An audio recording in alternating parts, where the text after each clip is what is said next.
The Tin Man and his Troublesome Ticker. You'll probably know all about Dorothy and her adventures in Oz.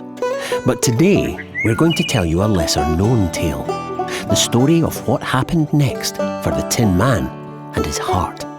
And how, thanks to what we call research and what the wizard calls magic, the Tin Man's life was saved. One cool March day, the Scarecrow and the Tin Man were out in the meadows gathering hay, when the Tin Man began to feel poorly and needed to rest. He felt tired and dizzy and didn't know why. At the Festival of Oz 2 weeks later, Dorothy was visiting her old pals, but was disappointed to find the Tin Man hadn't arrived. No one knew where he was, and he hadn't been seen for days. "Where could he be?"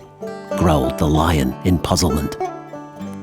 Little did they know he had been holed up all alone in his house, feeling rotten. His legs didn't feel much like tin anymore, but lead. And his head sometimes felt like a spinning top.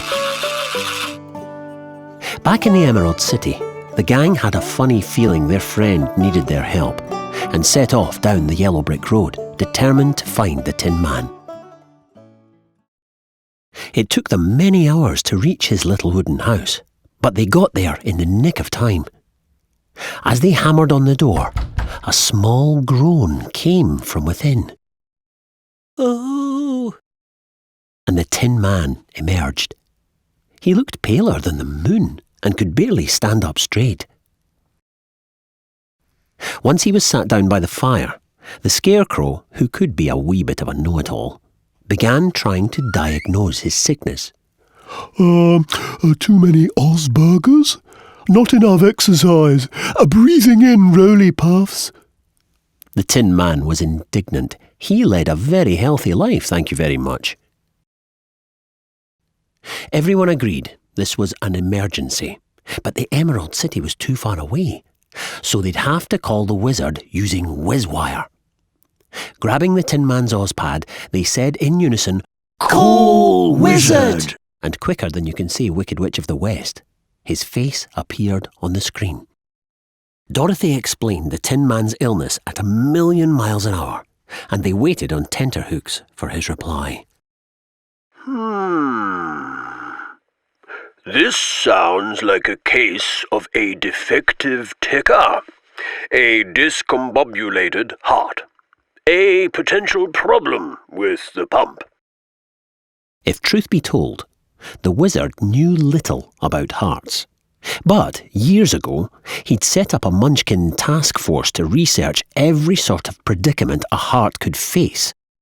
Dorothy, Scarecrow, Lion, I am going to dispatch my top man, Munchkin really, but he'll be able to mend that faulty heart in 2 shakes of a monkey's tail. He was true to his word, and less than an hour later, the Munchkin medics touched down in a brilliant red hot air balloon outside the house. "Oh, thank you ever so much for coming," gasped the Tin Man. "I was starting to think I'd end up on the scrap heap." Dr. Millard, the wizard's top Munchkin, was quick to reassure him after he'd carried out what he described as chest jiggery-pokery. "You, my friend, have a somewhat sluggish heart. That's what's causing you all this bother. But I can give you a rather wonderful invention called a pacemaker to make you feel better." The Tin Man was so relieved that his eyes filled with tears, and he threw his arms around the doctor in gratitude. Everything was going to be okay. Months later, the Tin Man was adjusting well to life with his new pacemaker. There was a spring in his step, and he gleamed more brightly than ever. Before he became ill, he'd believed only jelly wobblers, roly puffers, and munch crunchers could have a troublesome ticker. Now, he knew it could happen to anyone.